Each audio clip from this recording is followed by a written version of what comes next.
آپ نے ارشاد فرمایا بابا جی ٹھیک ہے نماز تو آپ نے خشوع حضور سے پڑھی لیکن بہت زیادہ سجدے لمبے کر دیے،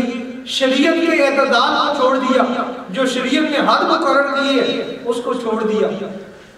وہ بابا جی رو پڑے، رو کے عرض کی کہ حضور بس اسی لیے میں مصلی امامت پر نہیں کھڑا ہوں۔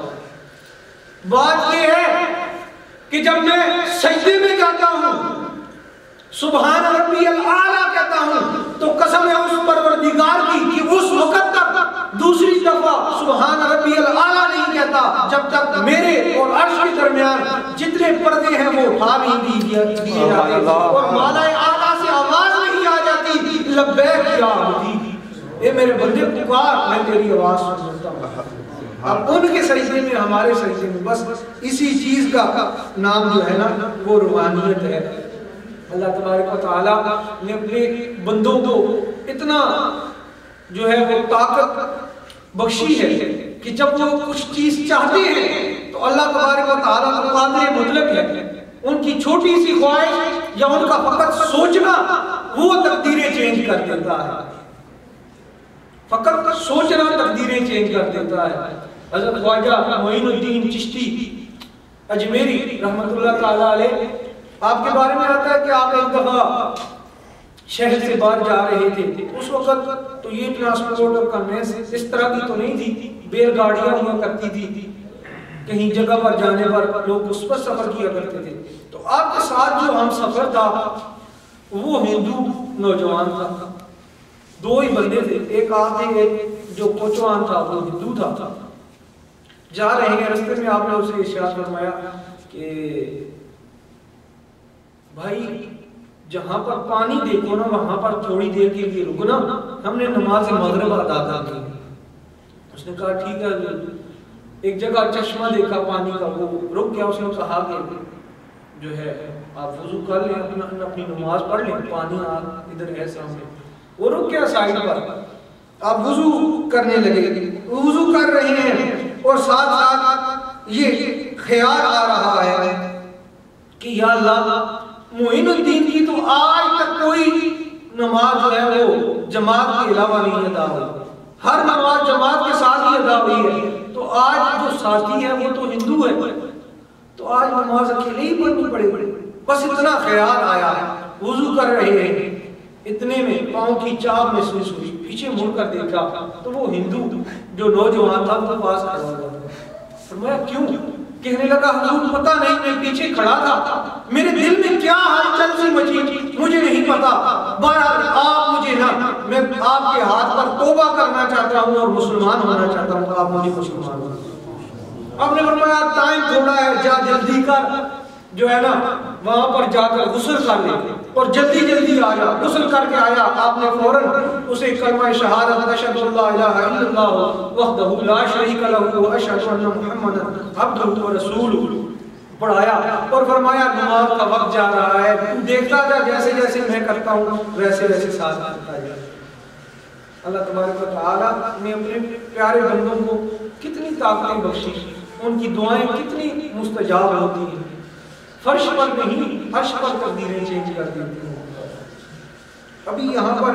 ایک چیز نکتہ ہے کہ دیکھیں کہ اگر جو ہے نا اللہ اور اس کے رسول صلی اللہ تعالیٰ علیہ وسلم کی تعلیمات کافی ہوتی یا قرآن مجید کافی ہوتا تو پھر ان اولیاء کرام کی مرشد کی ضرورت نہ پڑتی، انسان کو اتباع کے لیے کسی کی ضرورت نہیں پڑتی۔ اسی لیے رب تعالیٰ نے ارشاد فرما دیا قرآن کریم میں کہ الرحمن فاسأل بہ خبیرا، کہ میرے بندو رحمان کا پتہ، میرا پتہ کسی باخبر سے پوچھو۔ اللہ تبارک و تعالیٰ نے اپنے بندوں کو اتنی طاقتیں بخشی کہ نہ صرف ظاہری حیات میں بلکہ جب ان کا وصال ہو جاتا ہے تو پھر بھی یہ اپنا خیر جاری و ساری رکھتے ہیں۔ بخاری شریف میں ہے نا کہ اللہ تبارک و تعالیٰ کے پیارے حبیب صلی اللہ علیہ وسلم نے ارشاد فرمایا صحابہ کرام کو کہ قیامت کے دن بعض لوگ ایسے ہوں گے جو نہ تو انبیاء ہوں گے اور نہ شہید ہوں گے، لیکن وہ ایسے عظیم المرتبت ہوں گے کہ اولیاء کہ شہداء اور انبیاء بھی ان کے مقام پر رش کریں گے۔ صحابہ اکرام نے عرض کی یا رسول اللہ صلی اللہ تعالیٰ علیہ وسلم وہ کون سے لوگ ہوں گے؟ ارشاد فرمایا وہ لوگ ہوں گے جو نہ تو کسی دنیاوی تعلق اور نہ ہی کسی قسم کے غرض اور لالچ کے بغیر جو ہے نا وہ لوگوں میں محبوب بن چکے ہیں اور لوگ ان کے دائیں آس پاس جمع ہوتے ہیں۔ پھر آپ نے حدیث پاک میں یہ آیہ کریمہ ارشاد فرمائی، تلاوت کی قرآن پاک کی، الا ان اولیاء اللہ لا خوف علیہم ولا هم یحزنون۔ شاہ ولی اللہ رحمۃ اللہ علیہ بہت ہی پیاری شخصیت گزری ہیں۔ آپ کے والد گرامی شاہ عبد الرحیم جو تھے وہ بھی وقت کی بہت بڑی ہستی تھی۔ آپ بیان کرتے ہیں کہ میرے والد گرامی، اسے لکھا شاہ ولی اللہ محدث دہلوی نے، اور جو ارشاد فرما رہے ہیں وہ آپ کے والد گرامی شاہ عبد الرحیم ہیں۔ کہتے ہیں کہ زمانہ طالب علمی میں بچپن میں ایک دفعہ میں مدرسے سے نکلا اور گھر کی طرف آ رہا تھا تو راستے میں نے دیکھا، راستے میں قدرتی میرے ذہن میں حضرت شیخ شادی کا ایک شعر گنگن ذہن میں آنے لگا، میں وہ شعر بار بار پڑھنے لگا، تو جب آخری مصرے پر آتا، مقطع کے آخری مصرے پر آتا تو میں بھول جاتا، دوبارہ میں نے پڑھنا شروع کیا، پھر وہاں پر آتا بھول جاتا۔ کہتے ہیں یہ سلسلہ جاری ہے اور میں چلتا جا رہا ہوں، اتنے میں آخری شعر پر پہنچا ہوں، پڑھنے کی کوشش کر رہا ہوں، یاد نہیں آ رہا، پاس سے ایک شخص گزرا بارش بڑی عمر والا، تو اس نے جاتے جاتے یہ شعر آخری میرا جو مصرع مجھے یاد نہیں آ رہا تھا وہ پڑھ دیا۔ تو آپ بڑے متعجب ہوئے،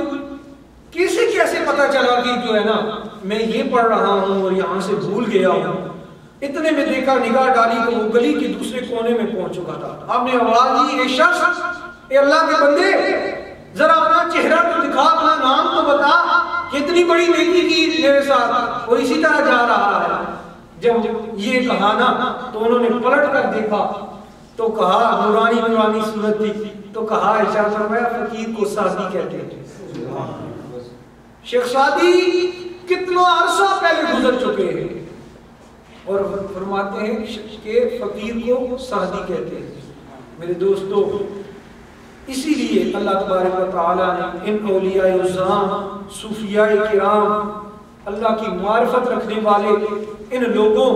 کے ساتھ وابستہ ہونے کی تاکید فرمائی کہ کہیں تم شیطان کے بہکاوے میں آ کر بھٹک نہ جاؤ، میرے بندوں کے ساتھ لگ جاؤ، تمہیں ہدایت کی راہ نصیب ہو جائے گی۔ اور دیکھیں، صرف علم ہوتا نا، علم سے کام بنتا نا، تو امام فخر الدین رازی رحمۃ اللہ علیہ جن کی تفسیر کبیر بھی بہت زیادہ مشہور ہے، تو آپ بہت زیادہ علمی شخصیت تھی۔ تو مختلف روایتیں ملتی ہیں، ایک جگہ یہ ملتا ہے کہ آپ نے ساری عمر اس چیز میں صرف کی کہ آپ کو پتا تھا کہ نزع کے وقت شیطان آتا ہے اور وہ عزیز و اقارب کی صورت اختیار کرتا ہے، ٹھنڈا ٹھنڈا اور میٹھا میٹھا پانی سامنے پیش کرتا ہے اور کہتا ہے دیکھ تو آج کہہ دے نصرانیت کو قبول کر لے، عیسائیت کو قبول کر لے تو یہ پانی تجھے دے دیا جائے گا۔ سخت عالم ہوتا ہے، بہت زیادہ تکلیف انسان پر طاری ہوتی ہے۔ تو مختلف صورتوں میں آتا ہے،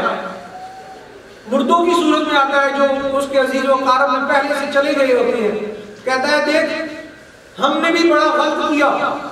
کہ اسلام پر مرے، اسلام میں تو بہت تکلیفیں ہیں، سچا دین عیسائیت ہے،